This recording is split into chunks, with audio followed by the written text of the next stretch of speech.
Olá pessoal, sejam bem-vindos ao canal Renascimento. Hoje eu trago para vocês mais um vídeo de quadrinhos. Aqui nós temos formatinhos em formato americano. Agora eu vou mostrar para vocês cada edição detalhadamente. Iniciando o vídeo aqui com o Cavaleiro da Lua, pela editora Panini, em maio de 2017.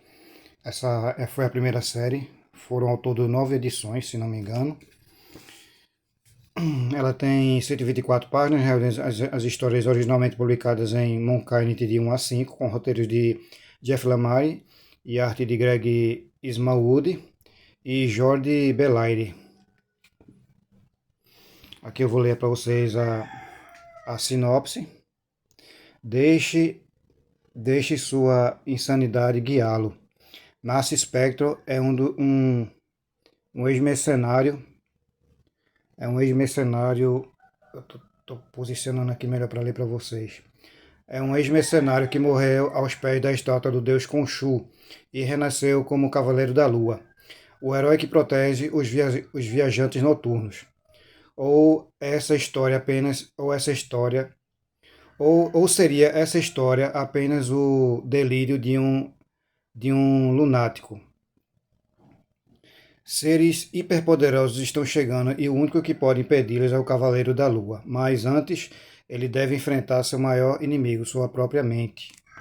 Então eu vou mostrar para vocês aqui um pouco da arte, né? Eu sempre gosto de mostrar HQ por dentro, porque tira todas as dúvidas, né? Com quem esteja interessado em adquirir essas edições futuramente, essa edição futuramente.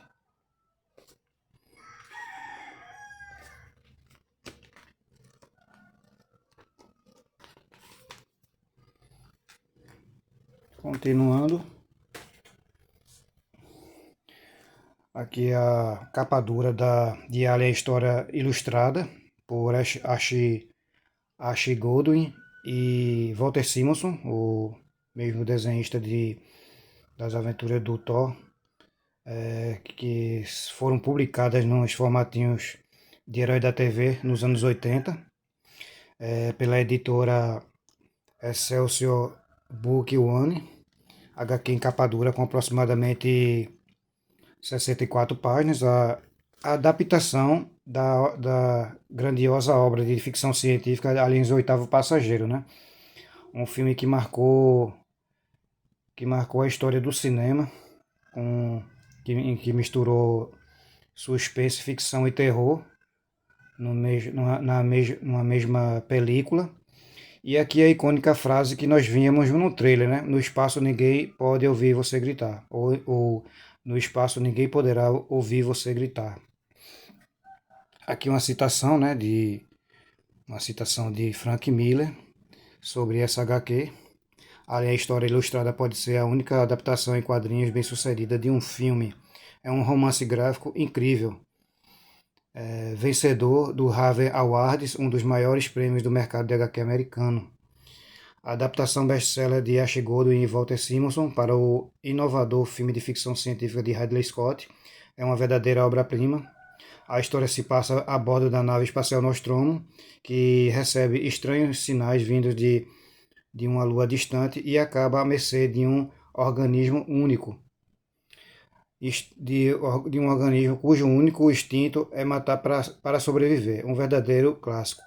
O filme foi de 79, até colocaram aqui, e a HQ foi lançada em 2012, bastante tempo depois, né?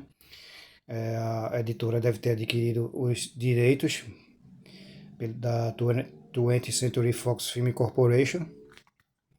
E aqui eu vou mostrar para vocês como ficou o trabalho realizado pelos dois artistas. Aqui nós vimos alguns trechos da HQ, aqui com a Ripley, né? A Sigourney Weaver, bem fiel, a arte está bem fiel ao filme. E aqui as primeiras páginas com o nome aqui Alien, com a fisiologia, né, do alienígena assassino. E aqui as ilustrações que retrata os minutos iniciais do filme, né, em que a nave Nostromo começa a se ligar automaticamente, depois de um longo período em que os tripulantes estavam em hibernação nessas cápsulas. Eles começam a despertar e, e tomar o comando da nave, a nave cargueira Nostromo.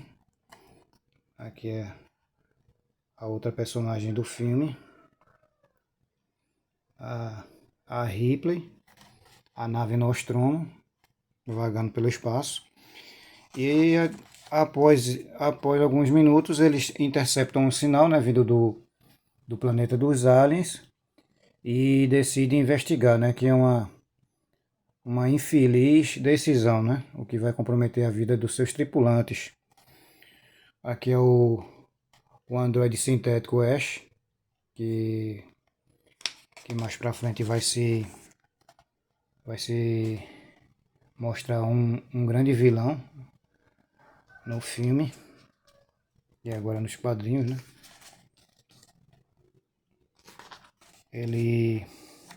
O Ash, ao ver o alienígena, né? Aqui é a nave onde estão os ovos dos aliens, onde vai acontecer aquele acidente, né? Em que o alien fica preso na cabeça de um dos protagonistas.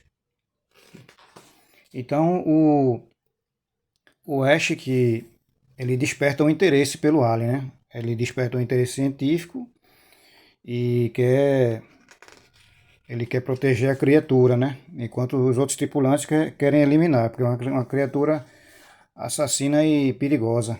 Então aqui esse formato aqui do alien, ele se aloja, né, na boca do ser humano e deposita os seus ovos, e dali diante ele começa a desenvolver, né? E depois ele sai e começa a crescer e a caçar os tripulantes dentro da nave, né? Aqui a cena, né, que o alien sai do abdômen de um dos tripulantes. E o resto da história vocês já devem saber, né? Eu peguei também essa Marvel Max, essa Marvel essa aventura pelo selo Marvel Max, né? Que foi lançada em capa dura pela editora Panini em 2017. Originalmente essas histórias foram publicadas em Marvel Max do número 14 ao 18, nas mensais, em papel jornal, em 2005, se eu não me engano. Por Garth Ennis e Glenn Fabry. Garth Ennis na arte, Garth Ennis no roteiro e Glenn Fabry na arte. Thor Vikings. Eu vou ler para vocês aqui a sinopse. O trovão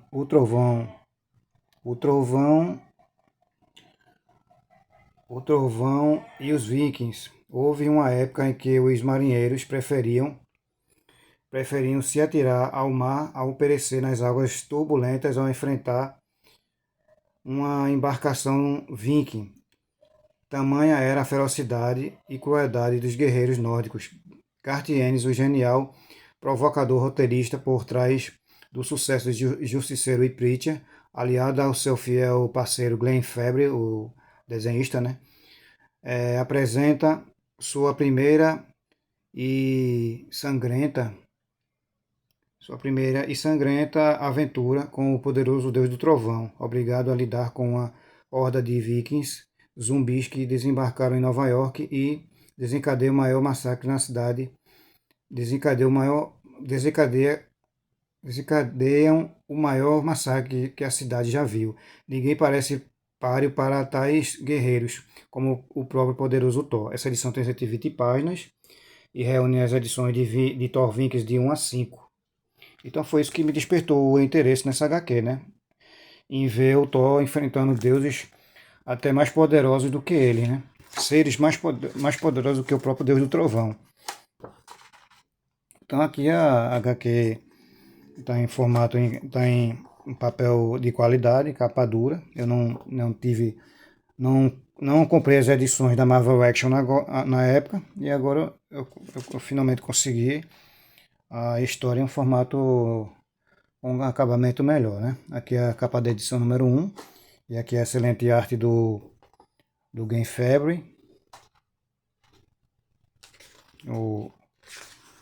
Os Vink zumbis, ao chegar na cidade de Nova York, tocam o maior terror, dilacerando os habitantes.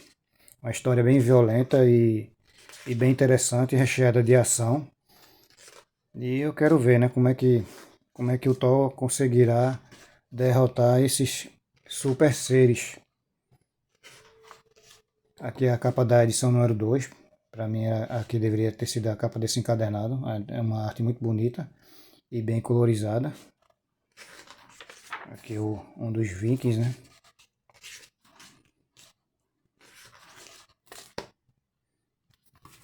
Seguindo adiante, peguei esse formatinho dos comandos de ação pela editora Globo.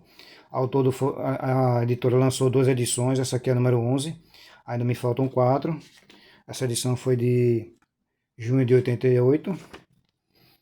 Nessa mesma época, a editora lançou também os formatinhos dos Transformers. Eram duas animações que estavam fazendo bastante sucesso, né? Então a editora tinha que navegar no hype, né? E esse roteiro foi de Larry Hama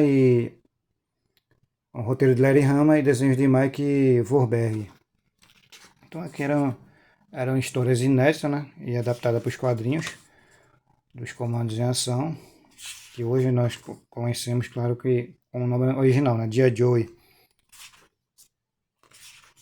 Então é uma viagem nostálgica, né? Esses quadrinhos dos comandos em ação, quem viveu nos anos 80 sabe muito bem do que eu estou falando. Vale bastante ter na coleção. E peguei mais edições da Turma da Mônica Coleção Histórica, né? Cada edição vem com esse selo aqui para você identificar, né? Que faz parte da coleção histórica, que são relançamento que a Panini deu início ao relançamento de histórias clássicas antigas da Turma da Mônica, né? Com os cinco títulos da editora. Aqui é a Mônica número 19, de 2010, com histórias clássicas da turminha, em que os personagens tinham uma bochecha mais pontuda, né? E os desenhos eram bem mais elaborados, muito diferente dos quadrinhos de hoje. Os desenhistas eram bastante competentes, eles faziam as paisagens, caprichavam bastante nas paisagens e na arte dos personagens, né? Hoje, infelizmente, o que está ocorrendo, que eu até vi em alguns vídeos, é que os quadrinhos de hoje eles deram um nome, Face Exposed, se eu não me engano. Que o que acontece é que, ao invés do desenhista ele desenhar cada quadrinho, ele está copiando o personagem e colando em quase praticamente toda a história, né? Eles não querem mais ter o trabalho de fazer as feições independentes. Como, por exemplo, aqui o personagem, ele tá o Horácio está com essa feição aqui, olhando para o rio, e aqui ele já está triste. E aqui ele está também com um rostinho triste, mas ele está olhando quase para frente, né? E o que acontece nos quadrinhos de hoje é que é tudo igual, não muda nada. Então eu acho que isso pode estar acontecendo devido à falta de interesse das crianças hoje, né? Pelos quadrinhos, então acho que eles devem achar que não tem mais tanta necessidade de caprichar, né, na arte. As crianças também têm um interesse muito pequeno por quadrinhos, eles preferem jogos eletrônicos. Dando continuidade, consegui aqui esse boxezinho com os primeiros números dessa coleção, né, que eu até mostrei a edição número 19. Aqui são as edições de número 1, na caixinha da coleção histórica volume 1. com os 5 primeiros volumes de cada personagem, né? Magali número 1, o Chico Bento número 1, a Mônica também é número 1, o Cascão e o Cebolinha.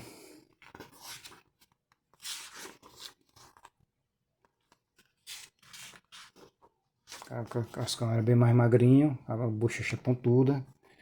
Então são histórias clássicas, né? Que vale muito a pena você ler, apreciar a arte. Nessa época não tinha o politicamente correto, né? O que deixava as histórias bem mais engraçadas com relação aos gibis de hoje, muito sem graça, em que tudo praticamente é proibido. A Mônica hoje eu acho que nem pode mais dar coelhadas no Cebolinha e no Cascão, e nem eles podem chamar ela de gorducha dentuça. Nessa época a liberdade criativa era ilimitada, né? Quase que limitada. Então, para mim, vale muito a pena. E o quadrinho da Turma da Mônica só pega edições antigas, que são as que realmente são interessantes e engraçadas.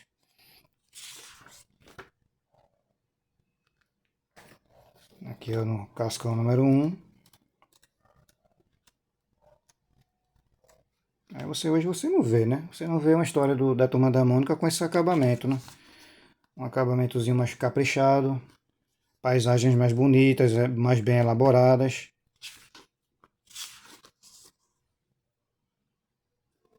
Sombreamento com o que dá mais destaque, a ilustração. Aqui é a da Turma da Mônica. Turma da Mônica não, a da Mônica número 1. Os desenhos eram realmente feitos à mão. Hoje é o copia-cola, né? Infelizmente.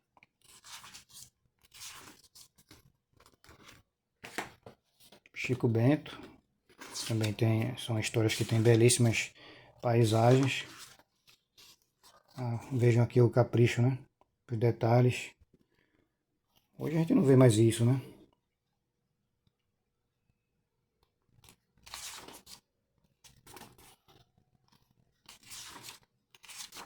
Dá gosto ler um quadrinho desse.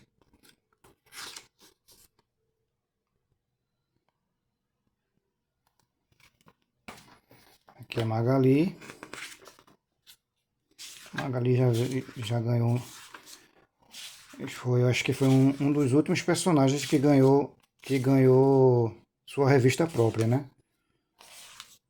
Então Magali já estava com seu visual bem mais atual.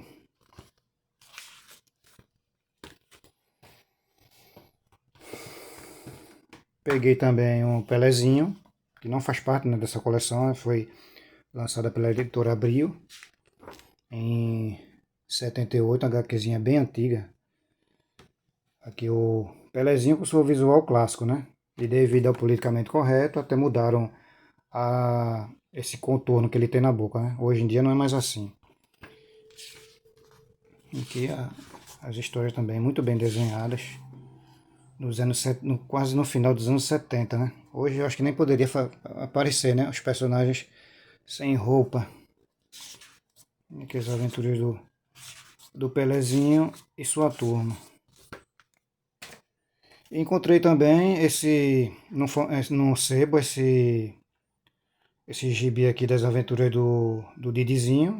Na verdade é um compilado que essa editora aqui, a Scala, ela juntou 4 formatinhos do Didi nesse único volume. Então aqui são histórias as Trapalhadas da TV agora em sua casa. São histórias baseadas naquele programa que passava da turma do Didi, passava dia domingo na rede aberta. E eu achei as histórias muito bobinhas, personagens pouco carismáticos. Eu realmente achei muito mediana, além também da arte, né? Que eu não curti muito, mas eu achei interessante, vai ficar aqui na coleção. É mais um quadrinho, né? Que vai ficar por aqui. E eu agradeço mais uma vez a todos que ficaram até o final do vídeo. Ativem as notificações, se inscrevam no canal, deixem um joinha. Compartilhem o vídeo. Agradeço a todos que ficaram até aqui e até a próxima.